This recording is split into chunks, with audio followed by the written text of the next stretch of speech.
Previous session से हमने vector को स्टार्ट किया डेटा स्ट्रक्चर में, और वेक्टर में हमने जाना कि एटॉमिक वेक्टर क्या है और तफसीलन उस पर बात हुई, उसकी प्रॉपर्टीज़ के हवाले से वो क्या है और किस तरह से वर्क करता है। इस सेशन पर हम डेटा स्ट्रक्चर में सेकंड टाइप के डेटा स्ट्रक्चर या सेकंड टाइप का वेक्टर जो कि लिस्ट कहलाता है उसे डिस्कस करेंगे। तो सबसे पहले तो हम ये समझते हैं कि लिस्ट क्या है, क्या सिमिलैरिटीज़ हैं और क्या डिफरेंसेस हैं वेक्टर और लिस्ट के दरमियान, और उसके बाद फिर हम उसे प्रैक्टिकली इम्प्लीमेंट भी करते हैं। So in R list are the second type of the vector as we have already discuss. List are the object of R which contain element of different type such as number, vector, string and other list inside on it. यानी सबसे पहला difference तो ये है कि vector simple जो atomic vector था उसमें सेम डेटा टाइप्स की वैल्यूज़ आती थी, लिस्ट में डिफरेंट टाइप्स की वैल्यूज़ आ सकती हैं और कलेक्शन ऑफ वैल्यूज़ को हम एक साथ इनक्लोज करके लिस्ट में सेव कर सकते हैं। It can also contain a function और a matrix as its element. ये बड़ा इंपॉर्टेंट इसमें कॉन्सेप्ट है कि ये ऑल्सो कंटेन किन चीज़ों को कर रहा है, फंक्शन को, किसी स्पेसिफिक या मैट्रिक्स को एज इट्स एलिमेंट। तो ये एज अ एलिमेंट अपने लिस्ट के अंदर इन दोनों चीज़ों को मज़ीद ऐड करेगा। एक तो ये है कि वो डिफरेंट टाइप्स के वेक्टर के कलेक्शंस को कर ही रहा है, फंक्शन और मैट्रिक्स को भी कर सकेगा। A list is a data structure which has component of mixed data types. We can say that a list is a generic vector which contains only others object. So नीचे यहाँ पर आप देख रहे हैं कि वेक्टर्स की कुछ एग्जांपल्स यहाँ पर लिस्ट के साथ लिखी हुई है। तो लिस्ट क्रिएशन क्या है? The process of creating a list is the same as a vector. यानी जिस तरह से वेक्टर बनता है उसी तरह से लिस्ट बनाया जाएगा in R. The vector is created with the help of c function. Like c function there is another function that is list. To make a list we should use list method which is used to create a list in R. A list avoid the drawback of the vector which is data types. We can add the element in the list of the different data types as well. तो यहाँ पर आप देख रहे हो first example में कि ये सिंपल वेक्टर 1 है, ये वेक्टर 2 है, ये वेक्टर 3 है। इन 3 वेक्टर्स के वेरिएबल्स को यहाँ पर कॉल किया जा रहा है। ठीक है, ये 3 वेक्टर्स को मिलाकर क्या बनाया गया है, एक लिस्ट बनाई गई है और उस लिस्ट को यहाँ पर डिस्प्ले कराया जा रहा है। इसी तरह सेकंड एग्जांपल के अंदर भी यही हो रहा है कि हमारे पास डिफरेंट लिस्ट हैं यहाँ पर। देखो तो लिस्ट भी किस तरह से बनाए जा रहे हैं, बिल्कुल वेक्टर की तरह ही से बनाई जा रहे हैं। अगर आप इस सी को थोड़ी देर के लिए लिस्ट को सी से रिप्लेस करो तो आप देखो बिल्कुल सी वैसे ही वर्क कर रहा है जिस तरह से लिस्ट, एक्सेप्ट दिस वन। ठीक है, तो ये नेस्टेड का कॉन्सेप्ट आ जाएगा। एक्सेप्ट दिस वन, ये तीनों बिल्कुल वैसे ही काम कर रहे हैं या बन रहे हैं जिस तरह से हम एक वेक्टर बना रहे होते हैं। तो यही वजह है कि फर्स्ट लाइन पे ये बताया गया है कि process is creating S like a vector in are. तो जिस तरह से आप वेक्टर बना रहे थे उसी तरह से आप लिस्ट भी बनाते हो, लेकिन इंपॉर्टेंट कॉन्सेप्ट हमारा ये था जहाँ पर आप कलेक्शन ऑफ डिफरेंट वेक्टर्स को एक साथ ज्वाइन कर रहे हो एक लिस्ट के अंदर। तो ये बेसिक डेफिनेशन थी। तो सबसे पहले हम वेक्टर बनाते हैं आर के अंदर और उसके बाद फिर इसके फर्दर प्रोसेस की तरफ भी जाएंगे कि इसमें मैनिपुलेशंस और एलिमेंट एक्सेस वगैरह की ये सारी क्या चीज़ें और किस तरह से वर्क करती हैं। तो मैं आर स्टूडियो पे मौजूद हूँ। सबसे पहले हम इस कोड को जो कि यहाँ पर मौजूद है इसे ब्लैंक करते हैं। तो मैंने इस पूरे कोड को डिलीट किया। इसके बाद जो कंसोल एरिया है उस पर क्लिक करके आप कंट्रोल के साथ एल प्रेस करें, ब्लैंक हो जाएगा, और उस ब्रश पे आप क्लिक करेंगे तो इन्वायरमेंट वेरिएबल भी एक्सेस आपका डिलीट हो जाएगा, जबकि पैकेजेस हमने कोई भी यूज़ नहीं किए।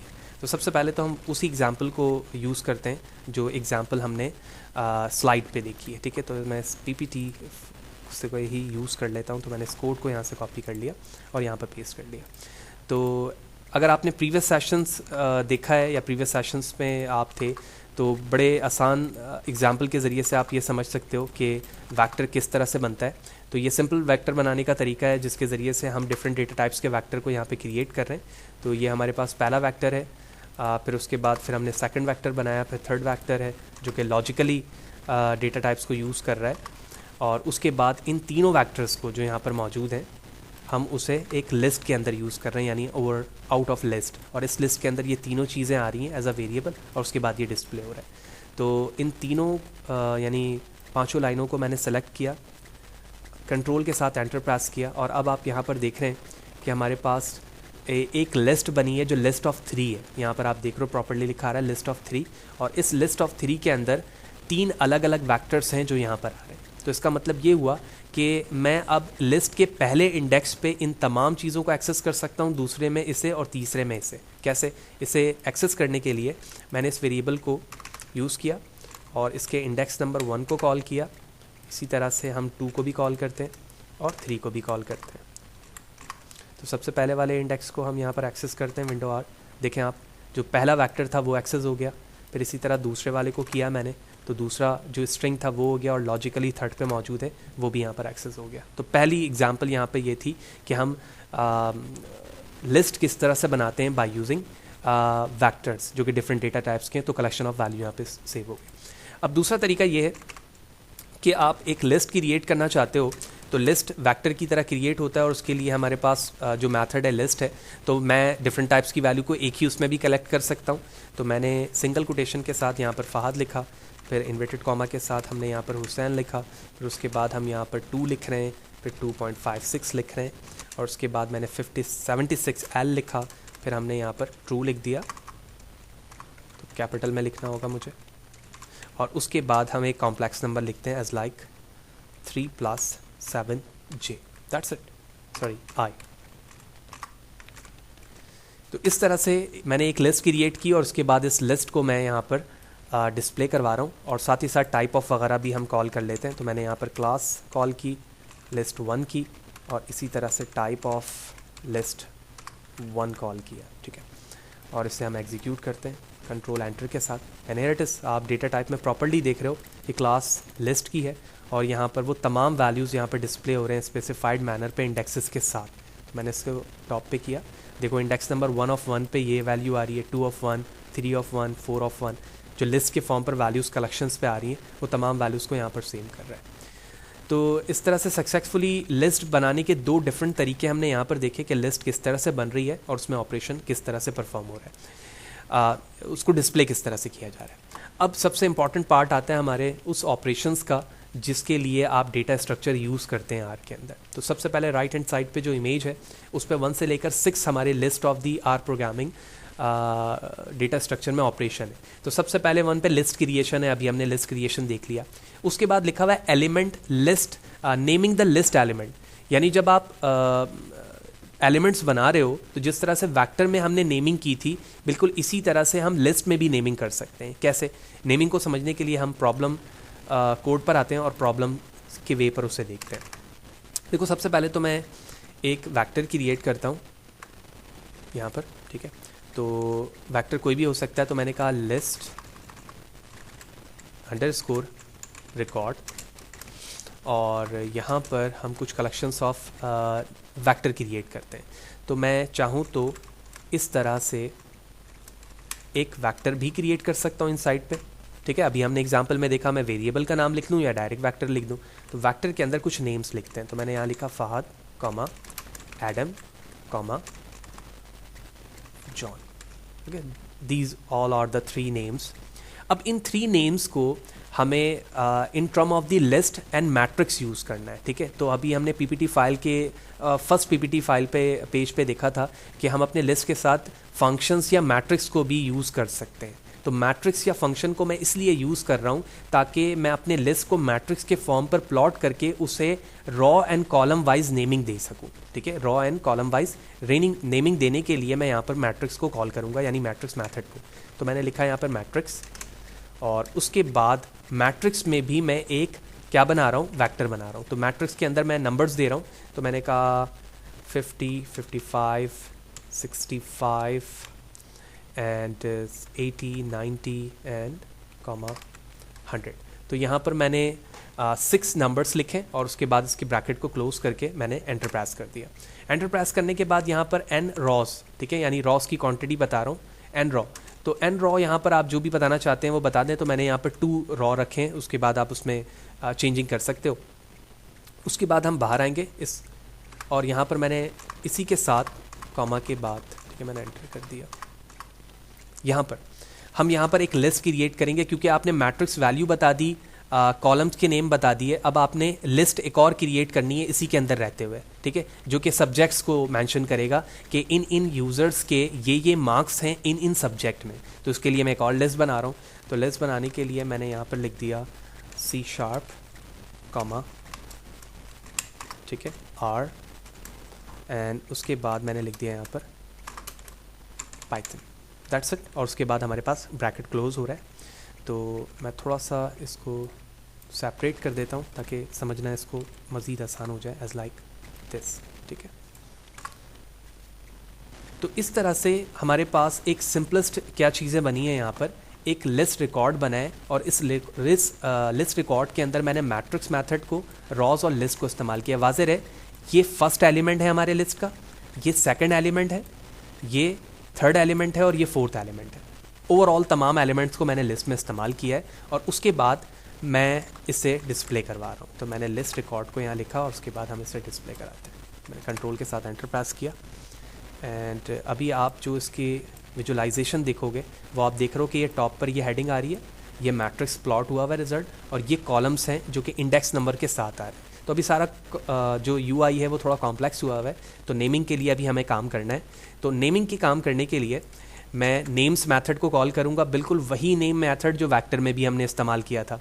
उसके अंदर मैंने अपने लिस्ट रिकॉर्ड वेरिएबल को कॉल किया, तो here it is list underscore record, और अब मैं इसे एग्जीक्यूट करता हूँ, ठीक है।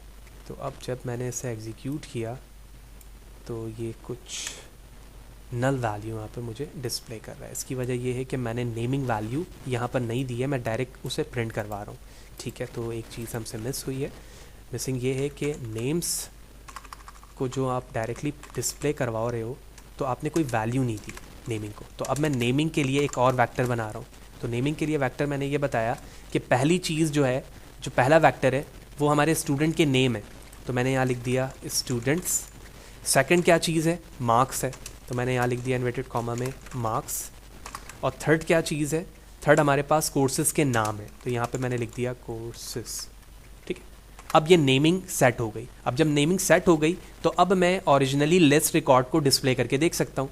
तो मैंने इस लिस्ट रिकॉर्ड को यहाँ पर कॉल किया और इन दोनों सिर्फ लाइनों को, ठीक है ना, इन दोनों लाइनों को मैं एग्जीक्यूट कर रहा हूँ, control enter and let's see, here it is.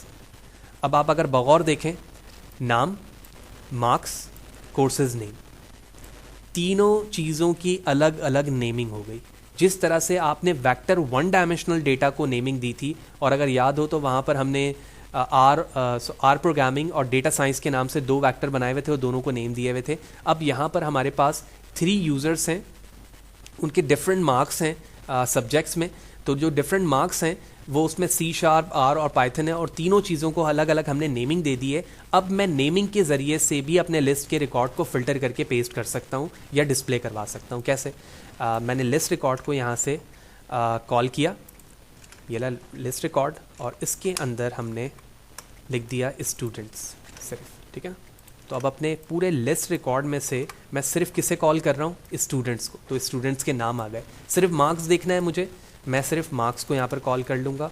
और बिल्कुल इसी तरह से अगर मुझे सिर्फ कोर्सेज़ देखने होंगे तो मैं यहाँ पे कोर्सेज़ लिख कर भी उसे कॉल कर सकता हूँ, जो आप यहाँ पर देखेंगे डिस्प्ले होता हुआ। मैंने ये किया, ठीक। तो अब यहाँ पर हमें कोर्सेज़ सिर्फ दिख रहे हैं, वो 3। तो 2 प्रॉपर्टीज़ बेसिक हमने देखी। सबसे पहले वेक्टर बनाने के 2 डिफरेंट तरीके, उसको नेमिंग देना, नेमिंग देने के बाद डिस्प्ले कराना, और स्पेसिफिकली किसी एक एट्रीब्यूट को कॉल करने के लिए आप उसे कर सकते हैं। अब जो इम्पॉर्टेंट एक और हमारे पास फंक्शनैलिटीज़ है, उसको हम कहते हैं किसी लिस्ट को कन्वर्ट करना वेक्टर में, ठीक है, यानी लिस्ट को वेक्टर में कन्वर्ट करना। इसके लिए आप वेरिएबल बना लें। तो मैंने नाम रख दिया इसका v, और v के अंदर आप मेथड कॉल करेंगे अनलिस्ट, ठीक है ना। तो मैंने लिखा अनलिस्ट। किस चीज़ को अनलिस्ट करना है? मैंने कहा जो वेक्टर आपके पास मौजूद है। तो अब जाहिर सी बात है, एक सिंपलेस्ट वेक्टर होना चाहिए या सिंपलेस्ट लिस्ट होनी चाहिए जिसको आप वेक्टर में कन्वर्ट करना चाह रहे हो, तो आसानी से आपको आउटपुट दिखे। क्योंकि जो हमारे पास लिस्ट रिकॉर्ड है वो थोड़ा कॉम्प्लेक्स है इस वक्त, लेकिन just I am going to try it to unlist it, ठीक है ना। I am going to execute it and here it is. आप देख रहे हैं कि कोई आउटपुट तो हमारे पास नहीं आया, लेकिन अगर मैं v को इस वक्त देखूँगा तो अब ये हमारा जो रिकॉर्ड था, जो पहले लिस्ट के फॉर्म पर था, वो अब किस में आ चुका है? वेक्टर में। और वेक्टर में आने की वजह से आप देख रहे हो कि तमाम जो जितने भी एट्रीब्यूट्स हैं वो एक सीरीज़ में आ रहे हैं, ठीक है। सारी चीज़ें एक सीरीज़ में आना शुरू हो गई, ठीक है। जब तीन चीज़ें हमारे पास मैट्रिक्स या लिस्ट के फॉर्म पर होंगी तो यकीनी तौर पर उनके डायमेंशन चेंज होंगे तो वो कॉम्प्लेक्स होगा। लेकिन जब आपने उसको एक डायरेक्शन में कन्वर्ट कर दिया तो सारे के सारे क्या हो गए, आपके वेक्टर में कन्वर्ट हो गए और वन डायमेंशन पर।